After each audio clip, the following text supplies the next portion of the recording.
ஒரு உயர்நீதிமன்ற நீதிபதி வந்து இந்த இன்றைய இளைஞர்களை வந்து ஒரு கரப்பாம்பூச்சி அப்படின்னு சொல்லி சித்தரிக்கிற அளவுக்கு அவங்க சோம்பேறியெல்லாம் இருக்கிறாங்க. அவங்க வந்து எந்த ஒரு முயற்சியும் எடுக்கிறது இல்லை, இந்த சமுதாயத்துக்கு எந்த பங்களிப்பும் செய்கிறது இல்லை.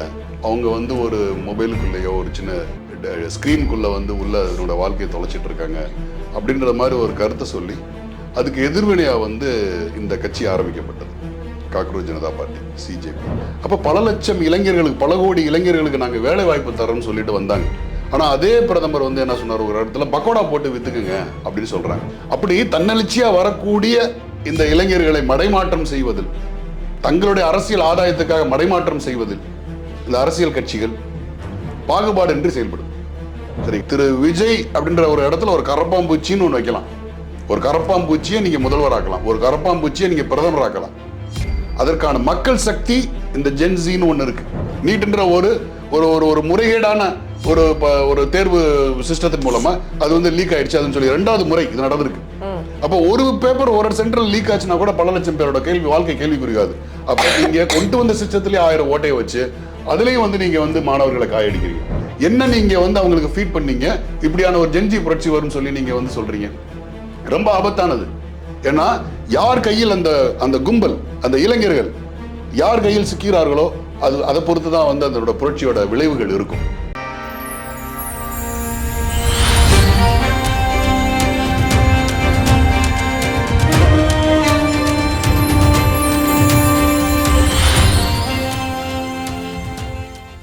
நேர்களுக்கு வணக்கம். இன்றைய நேர்காணலில் நம்மோடு இணைந்திருக்கிறார் அரசியல் விமர்சகர் திரு ஃபரூக் அவர்கள். வாருங்கள் பேசுவோம்.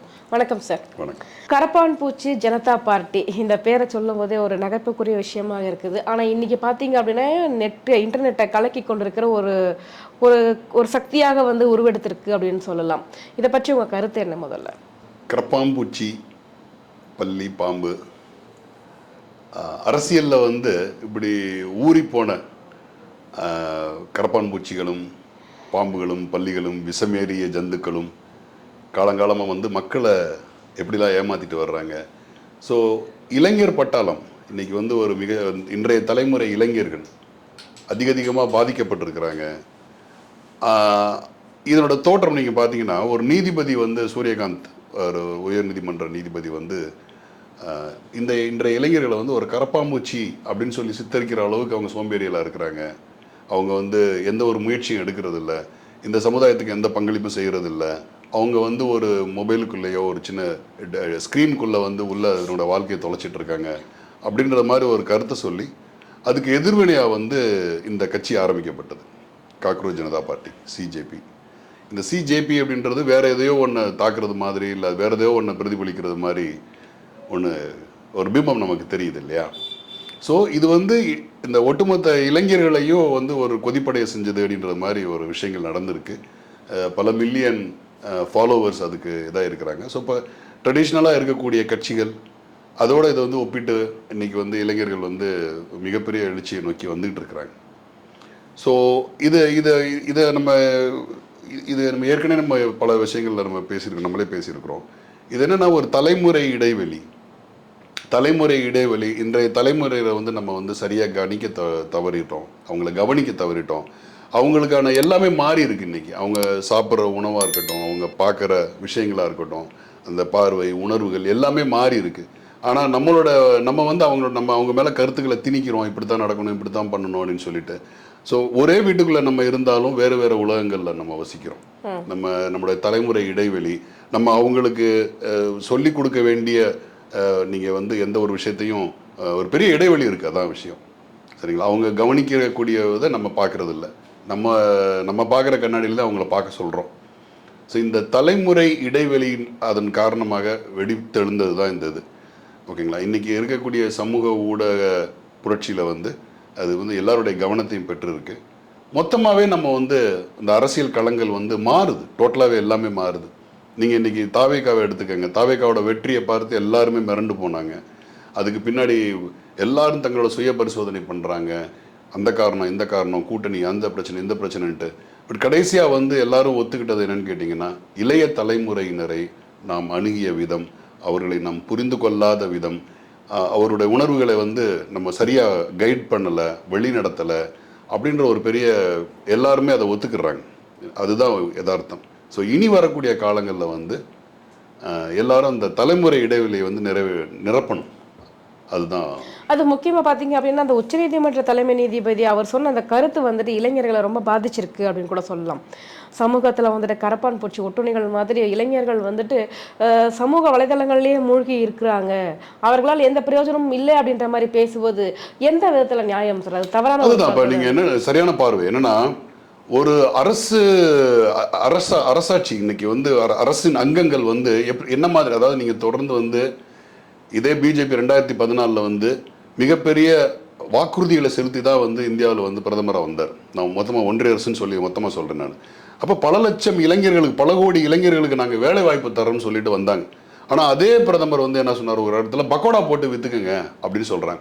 எள்ளி நகையாடுற ஒரு விஷயம் இருக்குல்ல, இன்னைக்கு அதே தான் வந்து ஒரு நீதிபதி பிரதிபலிக்கிறார். ஒரு கரப்பாம்பூச்சி, நீ கரப்பாம்பூச்சிக்கு நீ என்ன பண்ண? ஏன் கரப்பாம்பூச்சி உன்னோட அடுப்படிக்கு வருது? ஏன் உன்னுடைய கரப்பாம்பூச்சி உன்னுடைய கழிவறைக்கு வருது?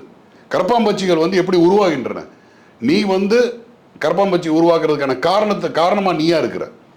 நீ எனக்கு கொடுக்க வேண்டிய வேலை வாய்ப்பு என்ன ஆகுது? இன்னைக்கு வந்து பட்டதாரிகள் ஒவ்வொரு ஆண்டும் வந்து பல லட்சம் பட்டதாரிகள் வெளியேறி வர்றாங்க. அவங்களுக்கு இந்த அரசாங்கம் தரக்கூடிய தீர்வு என்ன? தீர்வு இல்லை. அதை விட்டு எள்ளி நகையாடுறது வந்து என்ன மாதிரியான மனநிலை? அது ரொம்ப மோசமான மனநிலை. அப்போ நீங்கள் இதுதான் போய் வழி நடத்தி போய் சொல்லுங்க. ஏன்னா உலகம் முழுக்க நீங்கள் பார்த்தீங்கன்னா அராப் ஸ்பிரிங்னு ஒன்று ஸ்டார்ட் ஆச்சு. உலகம் முழுவதும் பார்த்தீங்கன்னா இளைஞர்கள் வந்து மாற்றத்தை நோக்கி புரட்சி பண்ணாங்க, மன்னராட்சிக்கு எதிராக புரட்சி பண்ணாங்க. அது வந்து ஒட்டுமொத்த ஆசிய கண்டத்தையும் வந்து மிக பெரிய அளவில் பாதிச்சுது. ஓகேங்களா? அது மாதிரியான ஒரு சூழல் வந்து இந்தியாவில் ஏற்படாது.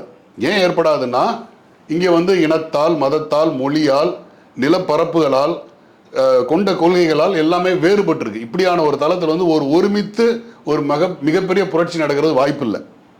இப்போ அக்னிபாத்னு ஒன்று கொண்டு வந்தாங்க. அக்னிபாத் திட்டத்துக்கு எதிராக வந்து பல லட்சம் இளைஞர்கள் வந்து போராடினாங்க. அந்த போராட்டம் என்னாச்சு? நம்ம தமிழ்நாட்டில் நடந்தது. வரலாறு காணாத மிகப்பெரிய பிரளயம் ஏற்பட்டது, ஜல்லிக்கட்டு. பல லட்சம், பல கோடி பேர், எல்லா ஊர்களுமே, தமிழ்நாட்டின் ஒவ்வொரு தெருக்களும், ஒவ்வொரு வீடுகளும், ஒவ்வொரு மாநகரங்களும், பேரூராட்சிகளும் எல்லாம் முடங்கின. ஆண்கள், பெண்கள், குழந்தைகள் எல்லாம் போய் உட்கார்ந்தாங்க. அது என்னாச்சு? ஆக நீங்க இந்த போராட்டங்கள், இந்த போராட்டங்களை வந்து ஊக்குவிக்கிறது, தடுக்கிறது, கட்டுப்படுத்துறது, இது எல்லாமே வந்து பாத்தீங்கன்னா ஏற்கனவே இருக்கக்கூடிய புலங்கி போன இருக்கக்கூடிய அரசியல்வாதிகள் கையில் இருக்கு. நமக்கே தெரியும் இந்த ஜல்லிக்கட்டு போராட்டம் எப்படி ஒடுக்கப்பட்டதுன்னு நமக்கு தெரியும். அவங்க அதை ஆரம்பிக்கும் போது எப்படி அமைதியா இருந்தாங்கன்னு தெரியும். அப்ப திரு ஓபிஎஸ் அவர்களோட ஆட்சி நடக்குது, அம்மையார் சசிகலா அவங்க இருக்கிறாங்க. அப்ப மத்திய அரசோட கைது நடவடிக்கை பாயும்ன்ற ஒரு காலகட்டம் இருந்தது. அந்த காலகட்டத்தில் அதை அனுமதிக்கிறாங்க. தமிழக முதல்வராக இருந்து அதை அனுமதிக்கிறாங்க. அப்ப ஜல்லிக்கட்டு மிகப்பெரிய ஒரு பேரெழுச்சியா வந்து இந்தியா முழுக்க, அதாவது நீங்க இந்த சட்டத்தை வந்து நீங்க வந்து மாற்றவே முடியாது அப்படின்ற ஒரு காலகட்டத்தில் அது நொறுக்கியது ஜல்லிக்கட்டு. அவ்வளவு பெரிய மாற்றத்தை கொண்டு வந்தது. ஆனா அதை ஒடுக்கியது எப்படி ஒடுக்குனாங்க? அந்த காட்சிகள்லாம் நம்ம வீடியோக்களில் பார்த்துருப்போம். நம்ம எப்படி வந்து காவல்துறையே அந்த கூட்டத்தை கலைத்தது, எப்படி அந்த காவல்துறையே அந்த அங்கிருந்த இளைஞர்களை கைது செய்தது, ஆட்டோக்களை கொளுத்தியது, தனிப்பட்ட முறையில் டீடைன் பண்ணாங்க. யார் எங்கே இருக்கிறாங்கன்னு தெரியல அந்த லட்சக்கணக்கான மக்கள்ல. கடைசியில் கட்டுக்குள் வரப்பட்டது. அப்படி தன்னெழுச்சியாக வரக்கூடிய இந்த இளைஞர்களை மடைமாற்றம் செய்வதில், தங்களுடைய அரசியல் ஆதாயத்துக்காக மடைமாற்றம் செய்வதில் இந்த அரசியல் கட்சிகள் பாகுபாடின்றி செயல்படுது. சரிங்களா? இப்போ அரசு ரெண்டு விஷயங்கள். ஒன்று வந்து என்னன்னு கேட்டிங்கன்னா, இளைஞர்கள் எல்லா காலகட்டத்திலையுமே ஒரு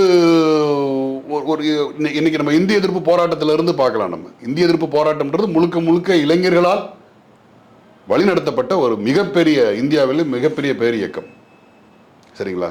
ஸோ அப்படி ஒவ்வொரு காலகட்டத்திலையும் வந்து ஒரு இளைஞர் ஒரு பேரெழுச்சி நடக்கும். அது காலத்தோட இந்த இயங்கியல் மாற்றங்களுக்கு உட்பட்டது. ஆனால் அந்த இளம் தலைமுறையினருக்கு நாம் என்ன மாதிரியான அரசியல் போதிக்கிறோம், நாம் என்ன மாதிரியான வழிகாட்டுதலை நமக்கு அவர்கள் காட்டுறோம் அப்படின்னு பார்க்கும்போது, இன்றைய காலகட்டம் ஜென்சின்னு சொல்லக்கூடிய இந்த காலகட்டத்துக்கு நம்ம வேற மாதிரி ஒரு பேர் வைக்கிறோம். தற்குறின்றோம், அணில்ன்றோம். அவரை வழி நடத்துறது, அதெல்லாம் அந்த கூட்டத்தை பயன்படுத்திக்கிறது யாராவது ஒருத்தலா இருக்கலாம். இன்னைக்கு வந்து மாண்புமிகு முதலமைச்சர் அப்படின்ற ஒரு இடத்துக்கு வந்தது எந்த மரபு சாராத ஒரு வழிமுறை. அது இதுவரைக்கும் அப்படியான ஒரு தேர்தல் நடந்திருக்கல. மக்களை சந்திக்காம, மக்களை களம் காணாம, மக்களை பார்க்காம ஒரு பிம்ப அரசியலை கட்டமைச்சு இதை ஒரு ரசிக வெறின்னு ஒன்று கொண்டு வந்து இதுக்கு பின்னாடி ஜென்சி தான் இருக்கிறாங்கன்ட்டு இந்த அறுவடை எளிதாக பண்ணலாம். யார் வேண்டாலும் பண்ணலாம். இன்னைக்கு வந்து திரு விஜய் அப்படின்ற ஒரு இடத்துல ஒரு கரப்பாம்பூச்சின்னு ஒன்று வைக்கலாம். ஒரு கரப்பாம்பூச்சியை நீங்கள் முதல்வராக்கலாம், ஒரு கரப்பாம்பூச்சியை நீங்கள் பிரதமராக்கலாம். அதற்கான மக்கள் சக்தி இந்த ஜென்சின்னு ஒன்று இருக்கு, ஒரு பெரும் கூட்டம் இருக்கு. அந்த கூட்டத்தை நாம் தவற விட்டோம், அல்லது அவங்களுக்கு வந்து நேர்வழியான ஒரு சரியான ஒரு அரசியல் புரிதலை, ஒரு சரியான உரையாடல் இல்லாததுனால, ஒரு சரியான ஒரு வழிகாட்டுதல் இல்லாததுனால. இன்னொரு விஷயமும் சொல்லணும் சார், வெறும் வழிகாட்டுதல் அப்படின்னு சொல்றதை விடவும் அவங்களுக்கான ஒரு வேலை வாய்ப்பை உருவாக்கி தர வேண்டியது அரசனுடைய கடமை இல்லையா? அந்த வேலை வாய்ப்புகளை உருவாக்கணும். அட்லீஸ்ட் ஒரு சுய தொழில் பண்றாங்க அப்படின்னா கூட அதற்கு ஒரு உதவிகரமாவது ஏதாவது பண்ணணும்னு நினைக்கிறாங்க இல்லையா? ஸோ இது ரெண்டுமே வந்துட்டு அரசுகள் வந்துட்டு செய்யாததுனால தானே இளைஞர்கள் இப்படி முடங்கி போறாங்க. அதுதான் இப்போ இது இன்னைக்கு நீங்க ஒன்றும் இல்லைங்க, ஒட்டுமொத்த இன்னைக்கு கொண்டு வரக்கூடிய NEP எடுத்துக்கங்க, national education policy. National education policy வந்து உங்களை இளைஞர்களை முழு கவனமும் படிப்பில் செலுத்தி அவர்களுக்கு பள்ளி கல்வியிலிருந்து உயர்கல்வி வரைக்கும் அவர்களுக்கு சரியான வழிகாட்டுதல், சரியான கட்டமைப்புகள் கொடுத்து, வசதி வாய்ப்புகள் கொடுத்து, அவங்கள படித்து பட்டதாரிகளாக கொண்டு வந்து அவங்களுக்கு வேலை வாய்ப்பு கொடுத்து அவங்களுக்கு ஒரு நிறைவான வாழ்க்கை காட்டுற இடத்துல அரசு இருக்கா? இல்லை. NEP என்ன சொல்றதுன்னு கேட்டிங்கன்னா, ஒன்னால நீ ஒவ்வொரு எப்படி நமக்கு வந்து நீட் எக்ஸாம் இருக்கோ, எப்படி மற்ற உயர்கல்விகளுக்கு வந்து நமக்கு ஒரு தகுதி தேர்வுகள் இருக்கோ, அதே போல வந்து பள்ளி கல்வியிலேயே 12ஆம் வகுப்பு வரை படிக்கக்கூடிய பள்ளி கல்வியிலேயே வந்து பல தடைகளை போட்டு அதில் நீ பாஸ் ஆகிறியான்னு பார்க்க செக் பண்ணுறாங்க. நீ பாஸ் ஆகலையா ஒன்றும் பிரச்சனை இல்லை, நீ ட்ராப் அவுட் ஆகிடு, உனக்கு நான் சுய தொழில் பண்ணுறேன், உங்கள் அப்பா வந்து முடித்திருத்தம் செய்கிறவரா, உங்களுக்கு வந்து நான் உதவி தரேன், 2 லட்ச ரூபா வாங்கிக்க, ஒரு பார்பர் ஷாப் போட்டுக்க, நீ வந்து ஒரு அயனிங் கடை ஆரம்பிக்கணுமா அதை படிக்க அப்படின்னு சொல்லி இந்த இளைஞர்களை வந்து அந்த ஆரம்பத்தில் ஃபவுண்டேஷன் கல்வி தான் வந்து ஒரு மனிதனோட ஃபவுண்டேஷன், அதையே சிதைக்கிறாங்க. சிதைச்சு நீ வந்து நீ போயிரு படிக்காதன்னு சொல்லி ஒரு கூட்டத்தை வந்து படிக்காதன்னு சொல்லக்கூடிய ஒரு அரசாங்கம். யோசிச்சு பாருங்க. இதே தமிழ்நாட்டில் கடந்த அரசு வந்து படிக்க வான்னு சொல்லி கூப்பிட்டாங்க. ஒரு ட்ராப் அவுட் இருந்தால் அவன் வீட்டுக்கு பேரண்ட்ஸ்க்கு SMS போகும், மெசேஜ் போகும். ஏன் வந்து பள்ளிக்கூடத்தில் சேர்க்கல? பள்ளிக்கூட தாளாளர்ல இருந்து எல்லாருமே கூப்பிடுவாங்க, ஏன் உங்க புள்ள வரலன்ட்டு. அது பிரைவேட் ஸ்கூலாக இருந்தாலும் சரி, கவர்மெண்ட் ஸ்கூலாக இருந்தாலும் சரி. இது படிக்க வான்னு அழைத்த ஒரு அரசாங்கம் இருந்தது. ஏன்னா அதுக்கு பின்னாடி வந்து ஒரு ஐடியாலஜி இருக்கு, ஓகேங்களா? அதுக்கு பின்னாடி ஒரு சமூக நீதின்ற ஒரு ஐடியாலஜி இருக்கு. அது எந்த அளவுக்கு வந்து நம்ம அதனோட அந்த விமர்சனத்துக்குள்ள போகல, அவங்க முழுமையான சமூக நீதி ஆட்சி கொடுத்தாங்களா கொடுக்கலன்ற அந்த விமர்சனத்துக்குள்ள போகல. ஆனால் அந்த கல்வின்னு வரும்போது அப்படியான ஒரு பெரு வாய்ப்பு அவங்க கொடுத்தாங்க. ஆனால் இந்த அரசாங்கம், ஆளக்கூடிய ஒன்றிய அரசாங்கம் என்ன பண்றாங்கன்னா, கல்வியிலே வந்து அவங்கள வந்து ஃபில்ட்ரேஷன் பண்றாங்க. ஃபில்ட்ரேஷன் பண்ணி அவங்களோட குலக்கல்வி திட்டத்துக்கு வந்து சொல்றாங்க நீ பல எப்படி போன்றாங்க. அப்ப இந்த ஹியூமன் ரிசோர்ஸ் இருக்காங்க இல்லையா, அவங்களோட மனிதவள மேம்பாடு இருக்கு இல்லையா, அது எப்படி வரும்? இந்தியா மாதிரியான ஒரு பன்மை சமூகத்தில் இருக்கக்கூடிய ஒரு நாட்டில் பல இனம் கலாச்சாரம், இதுதான் வந்து இந்த டைவர்சிட்டி தான் வந்து ஒரு நாட்டோட வளர்ச்சிக்கு வந்து ரொம்ப அடித்தளமா இருக்கக்கூடியது. அப்ப அது வளர்றதுக்கு நீங்க வந்து அடித்தளம் வந்து கல்வியிலே நீங்க சிதைக்கிறீங்க. சரி, அப்படியே உயர்கல்வி வந்து அன்னைக்கு நீட் எடுத்துக்கங்க. நீட்ல என்ன ஆகுது?